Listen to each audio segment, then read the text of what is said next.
Nung siya yung maglagay ng dalawang testigo, nung siyang ito huli. Yung dalawang babae na naka-face mask. Naglagay siya ng dalawang babae. Nakatakipang muka. Aha. Walang testimony, walang sworn statement. O balikan natin si Gutesa. Nung iharap ko si Gutesa, may sworn statement. Binasa niya. Hindi nakatakip ang muka. Pinagtatanong siya. Yung dalawang babae ng ano siya. Nung tanungin nyo, yung dalawang babae, sino sumagot? Wala mo naman kung sino sumasagot, tatanungin mo pa. So ayaw nilang pagbigyan ang hinahanap ng taong bayan. Ayaw nilang bigyan ng sagot talaga, hinahanap ng tayo. Kanino ka ba nagsisilbi? Sa taong bayan? O yung pinipilit mong pagtakpan? Ito ang problema ngayon. Alin ang pipiliin mo? Yung taong bayan na nagluklok sa'yo para gampanan mo yung katungkulan mo. Proteksyonan mo, pahalagahan mo ang kanilang interes. Ito ang sinumpaan mo bago mo kunin ang tungkulin na yan. Sino ngayon ang pipiliin mo? Di ba taong bayan? Hinahanap ko nga po yung balita. Mula nang i-file ito ni Attorney Baligod, parang wala pa akong makitang... Anong hinahanap mo? Mainstream media na kinover yan? Ayun. Ang nakita ko lang, kayo lang naawa pa nga ako sa inyo ni Jen eh.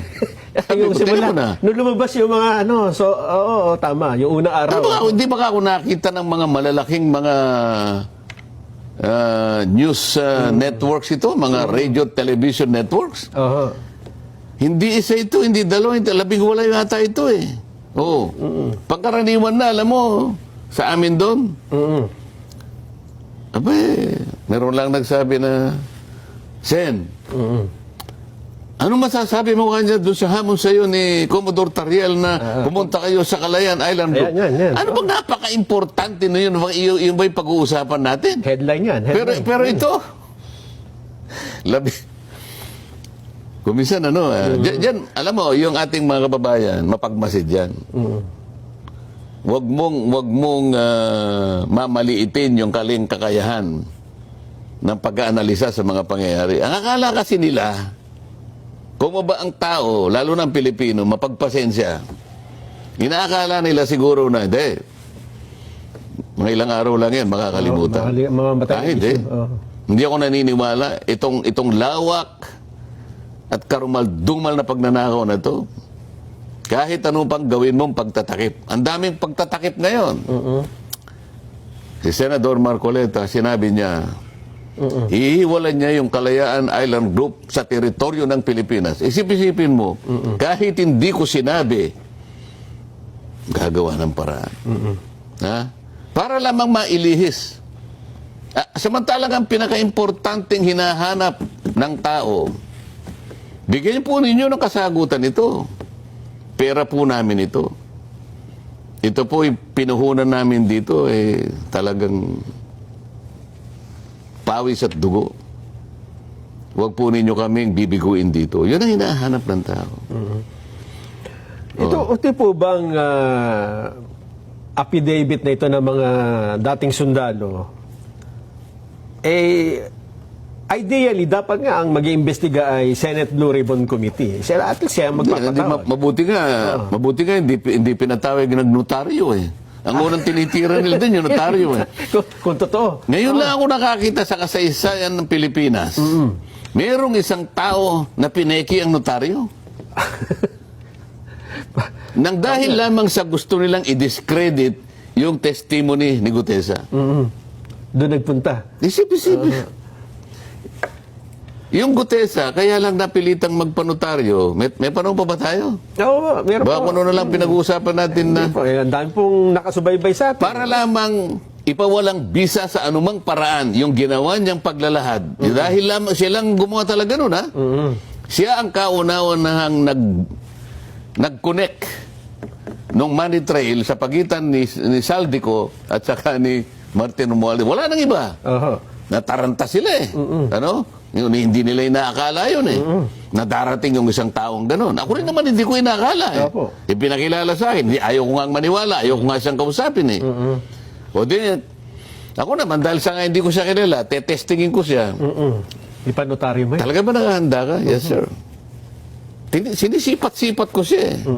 Ano ba ano po ako? Ex-marine. O sige, sabi ko, kaya mong panagutan ito? Yes, sir. O sige. Ano na aalis na ako kasi may session kami. Pangkumpiyansa lang ba sa akin? Panotaryo mo yan. Sa akin, wala yun eh. Tinetesting ko yung tao eh. Apo. May panahon pa, sabi ko, mag-alas 3 pa lang. Ang daming nagnunotaryo rito. Iniwan ko na siya. Pagbalik na sa akin kinabukasan, nakanotaryo talaga. Yung bang taong yun, meron pa ba siyang panahon Para ipek. para mag-imbento ng yung seal na ganon? Yung lamang stampad na, di ba, may stampad, pag ginanon mo doon sa, nandun yung notarial details nung Opo. Tapos iimbentuhin pa niya yung number ng page number, doc number, series of 2020. At saka ano ang mapapala niya kung... Anong mapapala mo pa ikaw? Samantalang Ang daming nagnonotaryo. Ang daming nagnonotaryo. Hindi ba naiisip ng mga tao? Common sense. Pagkatapos kumasangkapan sila, kung mo pangkaraniwa, hindi ko po nilalahat sa mga nagnonotaryo, mga abogadong nakikinig ngayon. Pero ang karamihan po ng mga nagnonotaryo sa ating bansa ngayon, hindi po talagang yung abogadong pumipirma. Meron po siyang ginagamit na mga lang staff. Apo. Hindi isa, hindi dalawa, maaaring mas marami po siguro sa 5. Depende sa lawak ng kanyang gustong area na magnotaryo. Isa lamang yun, siguro sa opisina sa Pasay, ang nakita ni Gutesa, yun ang pinirma. Yung available, opo. Ngayon, napuntahan kagad yung, yung nagnotaryo yung babae. Nakaisip ka agad ng idea eh. Ang idea, hindi naman talaga umaharap ang mga abogado. So yun. Hindi ko pirma yan, sabi ng abogada. Oo. Hindi nga niya pirma yun. Hindi niya pirma yun. Kasi ganun talaga sila magnotaryo. Sino ngayon ang dinikdik? Si Gutesa. Tinakot. Sabi niya, pinolsify mo kanya ang notarial register ni attorney bla bla bla. Kakasuhan ka. Kinasuhan ng falsification kung ano-ano. Pati ako tinakot eh. At pati na yung mga taong gumamit sa kanyang sworn statement ay may pananagutan. Okay lang, sabi ko. Paano ngayon? Nakakita, sa unang investigasyon ko pa lamang doon sa notarial documentation, register nung abogada, nakakuha na kami ng 44 pieces of notarized documents na sinabmit niya sa opisina ng Clerk of Court ng Maynila, na kung saan sinasubmit ang mga notaryo. Meski pa paano mo titingnan, malayo-malayo doon sa pirma niya. Iba-iba. At hindi lang isa, iba-iba. 44 kagad na ako. Hindi pa kami tapos sa paano niya sasabihin ngayon? Ibig mo sabihin itong 44 na ito, peki lahat ito? Sinabmit mo sa opisina ng Clerk of Court ng Maynila. Sa ilalim ng pamamahala ng executive judge na kinasangkapan din nila para gumawa ng order na may pagkukulang nga si Gutesa at kung sino man ang gumamit nito ay may pagkakala rin. So ang ginawa ko, dinimanda ko silang pareho. Magkaalaman na tayo. Ako po hindi ako nananakot eh. Ako mulat mula pa kung ano ang totoo. Yun po lamang ang tuntunin natin. Huwag po tayong lilihis sa hindi totoo. Kahit po saan tayo makarating. Tsaka doon lang ako nakakita na mas mabigat ang kasong notaryo kaysa doon sa pagdi-deliver milyon-milyong pondo ng... Hindi, kaya lang nila ginawa para nga i-discredit, para pawalan ng bisa, sapagkat siya lamang ang tumunton mula kay Saldico, idinugtong niya kay Martin Romualdez. So yung nagpasimula ng maleta. Yung sistemang ito na ginawa kay Gutesa, ito rin ang ginagawa dito sa 18 humara. Yan din ang gagawin. Kasi kung ang talagang pakay mo ay hindi mo tuntunin, hindi mo hanapin kung sino talagang malanging isda, so ang gagawin mo ngayon, papalayo ka. Papalayo ka, papunta ka sa mga butete. Di ba? Sa mga sapsap.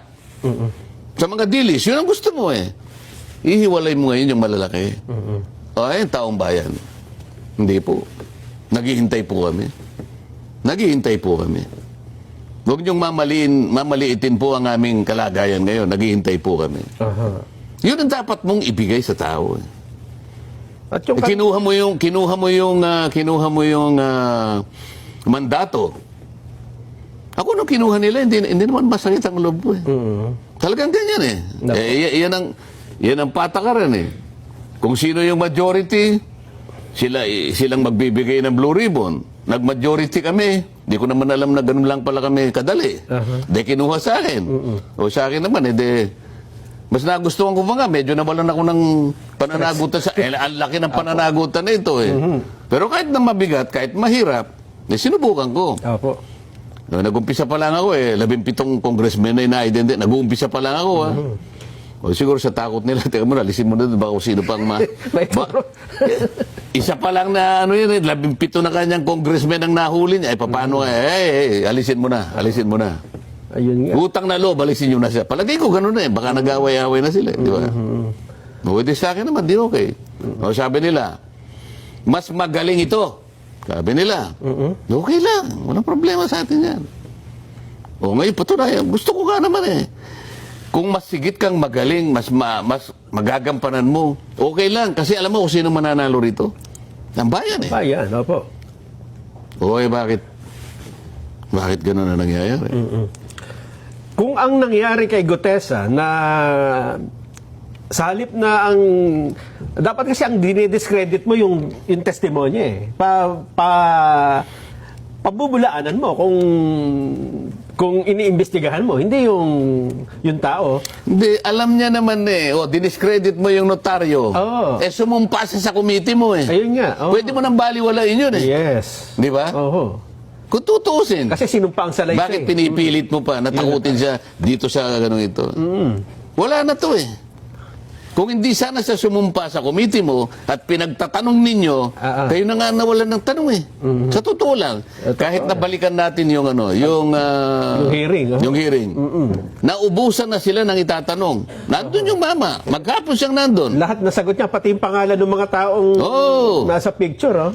Kung titignan mo, susuriin mo yung araw na yun na kung saan siya tumestigo, nawalan na sila ng itatanong. Ang tagal niya ron. Nung siya yung maglagay ng dalawang testigo, nung siyang itong huli. Yung dalawang babae na naka-face mask. Naglagay siya ng dalawang babae. Nakatakip ang muka. Walang testimony, walang sworn statement. Balikan natin si Gutesa. Nung iharap ko si Gutesa, may sworn statement. Binasa niya. Hindi nakatakip ang muka. Pinagtatanong siya. Yung dalawang babae yung siya. Nung tanungin nyo, yung dalawang babae, sino sumagot? Wala mo naman kung sino sumasagot, tatanungin mo pa.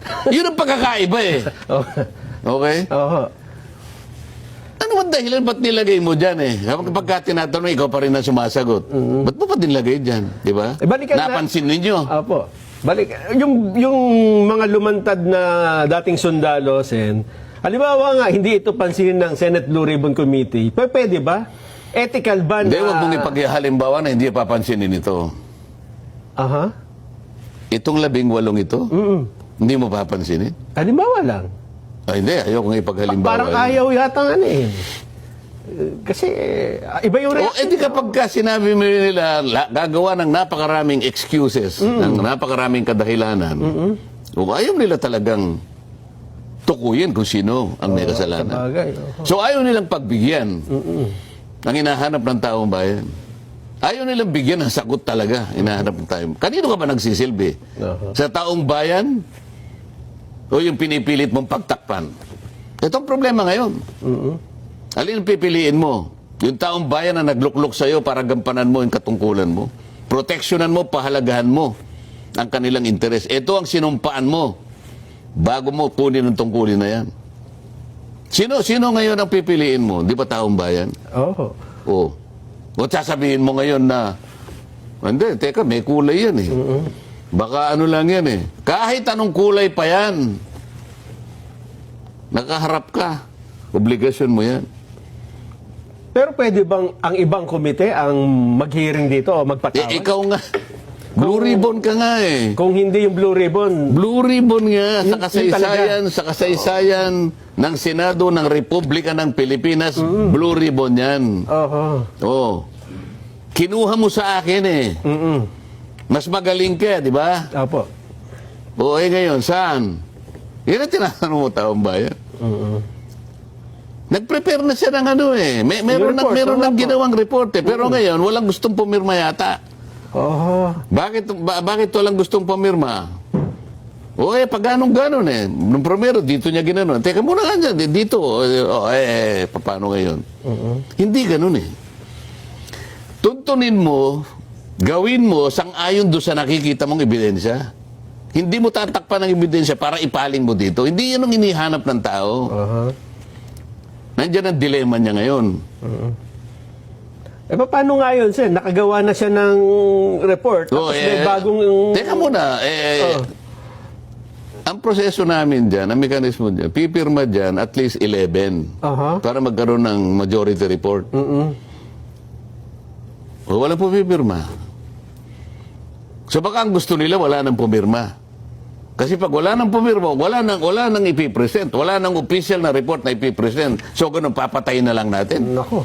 Hindi nga papayag ang mga kasi baka hindi niya na alam kung saan niya ikukurba eh. Nagtagal. Hanggang sa dumating itong batch na ito. So anong gagawin mo? So ang dapat na talagang susunod dito, itutuloy ang investigasyon kasi may bagong anggulo eh. Ganun po ba, Sen? Tanong mo sa kanya. Sa bagay, hindi nga pala kayo ang chairman. Ano? Ako pala tinatanong mo, dapat, ba't ba hindi mo inimbita rito? Sa susunod na linggo, baka... Di ba? Opo. So, dapat pala ganun. Kasi ang alam ko, parang, yung bang resolusyon na Senador Amy... Kahit hindi natin pag-usapan dito kung ano yung dapat gawin eh. Sinabi ko na sa iyo kanina, ang taong bayan naghihintay. Pera nila ito eh. Buwis nila ito eh. Pinaghirapan ito, pinagbuwisan ng napakaraming sakripisyo sa kanilang buhay.